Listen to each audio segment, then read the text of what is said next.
I thought it is a vast improvement on Series 4. I know there's been like some complaints that it's got too far away from the crime drama element and is focused too much on Luther and Alice. That came from me in the review I wrote for the second. Yeah. This one, it was over 4 nights.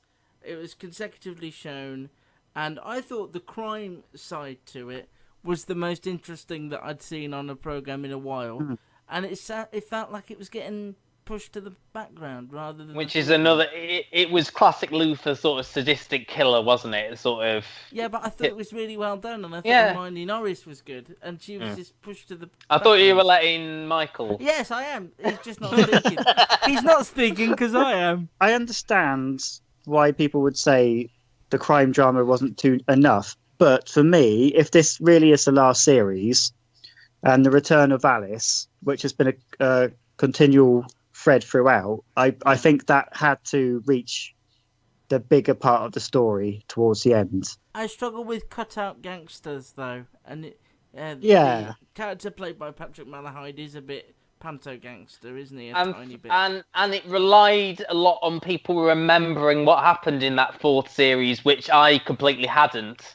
You know, Neil Crosser seemed to think that, oh yeah, everyone remembers that, so we're just sort of a continuation of this. Because he hadn't featured, had he, that gangster character? Is it George Cornelius? Yes, it is. And that affected quite a lot of that early episode when he sort of dragged Luther out of his house and things like that. Because who is this character? Am I meant to know him already? Well, luckily he said in that scene, "You tied me to a radiator," and I sort of remembered. Yeah, no, I didn't. Yeah. Oh, God! Oh, George, what is all this? Where is he? Where's who?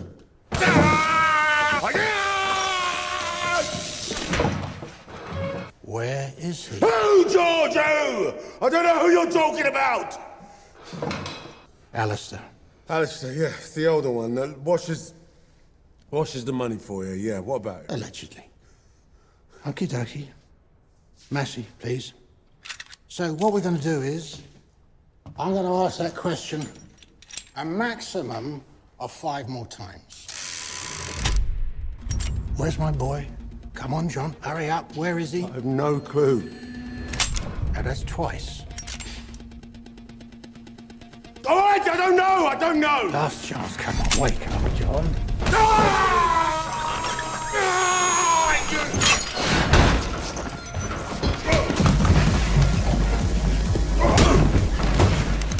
Give me that. Put your hands where I can see them. You really don't know, do you? No, I really don't know. Where was he? When he got taken, Alistair, where was he? Who was it? Ah, see, now you're fishing. Well, if you tell me who did it, then I might be able to help you. I'm not a 12-year-old girl. I take care of my own You business. started this, George! I'm just doing due diligence, making sure you're not part of it. What'd you say? Part of it? Why would I be part of it? We've got history. Not that kind of history. This is a bloke who kidnapped me and cuffed me to a radiator. Yeah, fair dues. You've got a more interesting take on this, Michael, because you spent the time of coming to this sort of watching the first 3 series, and do you think that helped your enjoyment of I this? think it did, because it was more fresh in my mind. For some reason, it's one of those shows that has escaped me over the years. It's always one of those things I've meant to catch up on and I haven't.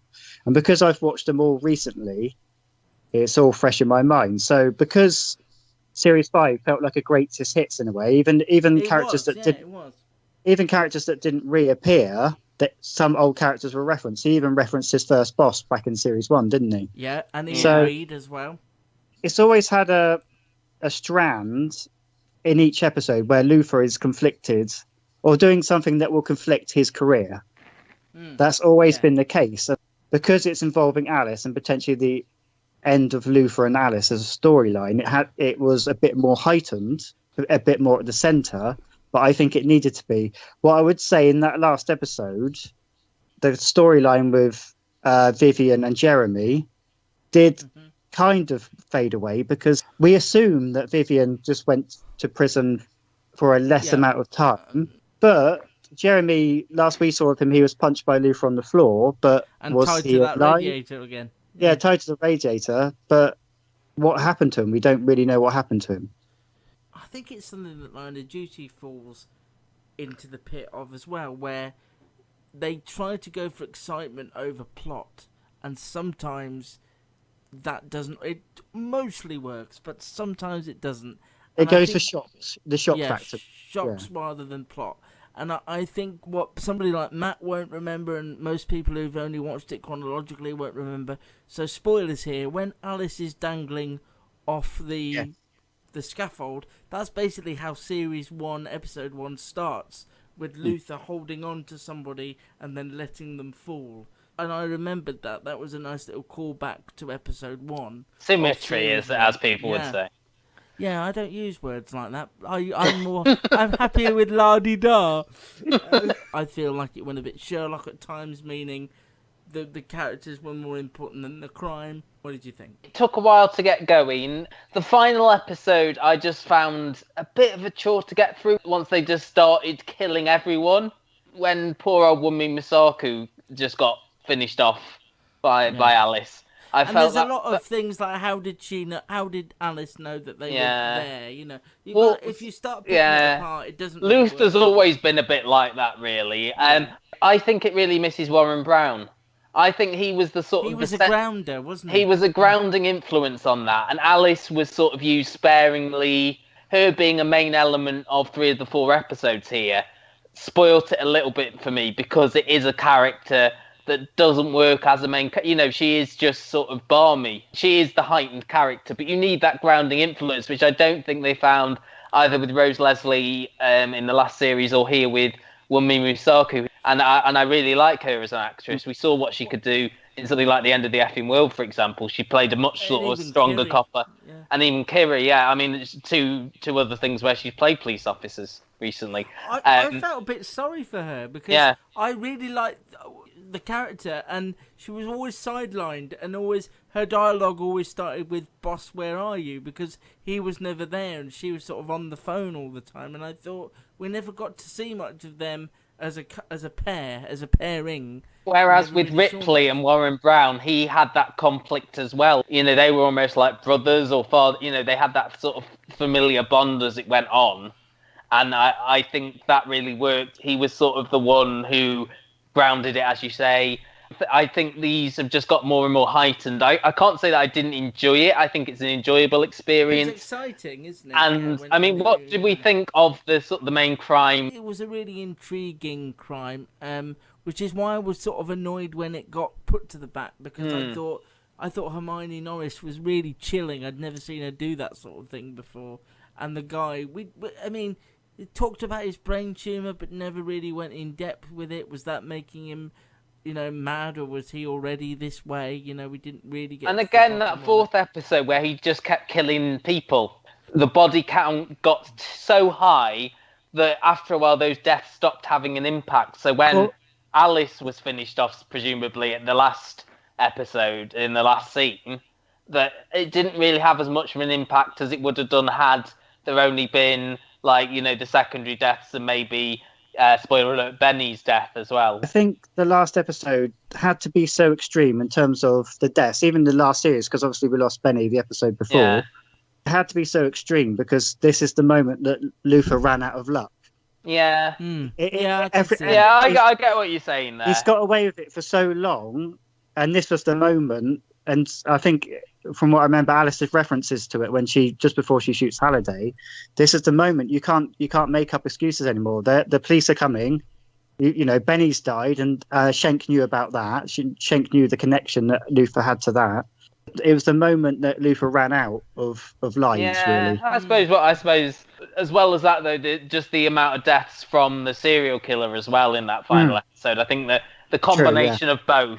I think the body count was that high, whereas, the deaths that he'd done up to that were spread out. You had the one on the night bus, which is one that has terrified a lot of people, and the one where, someone's trying to come to the girl who got kidnapped after he came to collect something that he'd bought on the internet. And actually, I thought Luther himself this year was sort of world weary. He was kind of, he seemed tired, and Idris Elba wasn't giving the oomph that he normally puts It feels like that, didn't he? Because I mean, one of my few memories of Series 4 is he'd stopped working with the police, hadn't he? Is that right? And they'd sort of brought him back in. At the start of Series 4, he was just by the sea, and they went. Yeah. Oh, yeah, that's right. And then, so this series presumes that since Series 4 has been tempted back and has been working with the police, but doesn't have the energy for it that he once did, and that's the character you've got. And as you said, but since Series 1, he's always been like, I'm going to leave now. This is it. So it always ends with him throwing his jacket in the river and then saying, "And now what?" Which they didn't have, did they, in this one? Do you think this is at the end of Luther? It felt like it, because literally everyone, apart from Shank and Luther, everyone else is Paul dead. McGann. I mean, unless Paul McGann joins the police. I mean, seems unlikely, but it could happen. We're being a bit down on it. I did really enjoy it. I have to say, I enjoyed the bulk of it. Props to Hermione Norris as well, who was absolutely fantastic in this. And I think she was my favourite element. The 4-night thing worked. I think it built a bit of suspense and a bit of rhythm that it was on over 4 nights. I quite liked the way. Yeah, I agree with that. That you got a sort of cliffhanger that made you want to watch the next episode. Yeah, if that is the end, I'm quite happy. I think. Well, there's always talk of a film, isn't there, for Luther? They've always talked about a film. Yeah. I'm against the idea of a film of Luther in theory, but now that ending's happened, I can sort of see it being him beyond the police force and trying to piece his life back together and get involved in something silly again, away from the police force. I can By the sea. Yeah, by the sea. There was an element of this series. There was an element, I think, as well, from Neil Cross's point of view. Maybe, I'm guessing, I'm conjecturing here, all la-di-da, that they got Ruth Wilson back because she left the affair, and I feel like they wanted to do everything they could with Idris and Ruth, really. Yes, I agree with that. Yeah, because who knows, whether they'd get them together It again. felt a little bit like they were paying lip service to the fans who really didn't like that last series, because I know we were a bit down on it, weren't we? I'm not sure it does pay lip service to the fans, because I've seen a lot of complaints that the writers were turning Luther and Alice against each other. Which to me is the only logical conclusion out of such an unhealthy relationship. But a lot of people wanted them to ride off into the sunset happily. I've never really been a fan of their relationship, if I'm honest. No, not me. Benny's death, I think, was really well done. The way it sort of just happened like that. Him saying, "This is what this guy looks for. Can you kill him for me, please?" I really like that. That was one of my favourite moments of this series. It's not a show I'll miss, but again, if it comes back again, I'll certainly watch it. Yeah, I've never had an attachment to it, but I am with you on that. And what about you, Michael? Because you've just discovered it. You've just binged it, really, haven't you? Yeah, it's weird. I will miss it now because I haven't had 9 years waiting for a new series. 2010 it started. That doesn't feel like it's been 9 years. I know, it's ridiculous, isn't it? We're just old.